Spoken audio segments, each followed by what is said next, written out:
Nahalal si Senator Sherwin Gatchalian bilang bagong Senate President pro tempore nitong Hunyo 3 o ngayong araw matapos makabuo ng quorum ang Senado sa pagdalo ng 12 senador sa plenaryo ng mataas na kapulungan.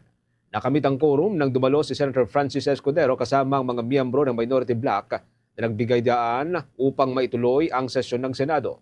Si dating Senate President Vicente Soto III ang nagbungkahi sa nominasyon ni Gatchalian para sa posisyon at siya rin ang nangasiwa sa panunumpa ng bagong Senate President. Hi, Speaker. Hi, having been elected to this position of Senate President pro tempore, do hereby solemnly swear. Bahagi lamang ho yan mga kabumbo ng naging panunumpa ni Senator Sherwin Gatchalian bilang bagong Senate President sa pangunguna ni Senator Vicente Soto III. Ang pagkakahalal ni Senator Gatchalian ay naganap sa gitna po ng nagpapatuloy na pagbabago sa liderato ng Senado at mga usapin may kaugnayan pa rin po yan sa pagbabalanse ng kapangyarihan sa loob ng kapulungan.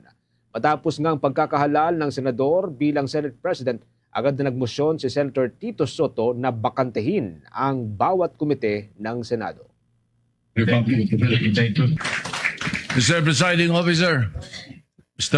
Officer, I move to declare all elected positions in the Senate vacant. Is there any objection? Second.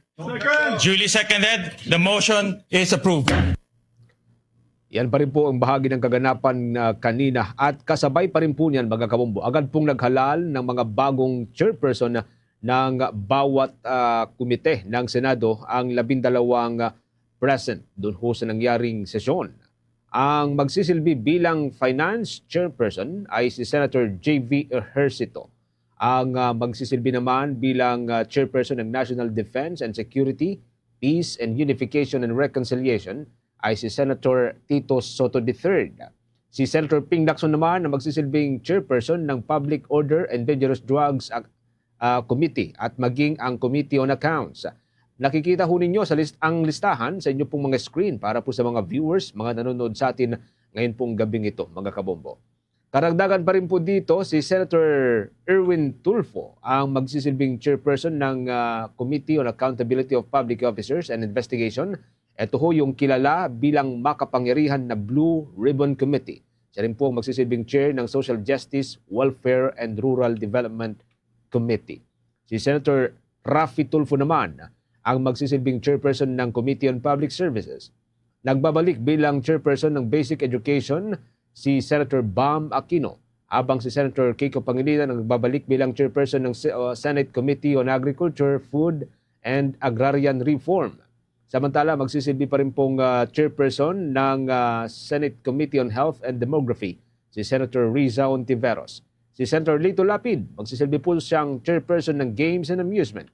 Habang ang bago pong miyembro ng dating minorya, na ngayon po'y mayorya na, si Senator Chis Escudero, siya po ang magsisilbing chairperson ng Senate Committee on Urban Planning, Housing and Resettlement. At yan po ang bago po niyang uupuan na komite ng Senado. Si Senator Migs Subiri, siya po ang manguna sa Committee on Foreign Relations at siya rin ang magsisilbing chairperson ng makapangyarihang komite, ang Senate Committee on Rules. Yan po yung mga bago mga kabumbo ngayon na chairperson ng iba't ibang komite ng mataas na kapulungan.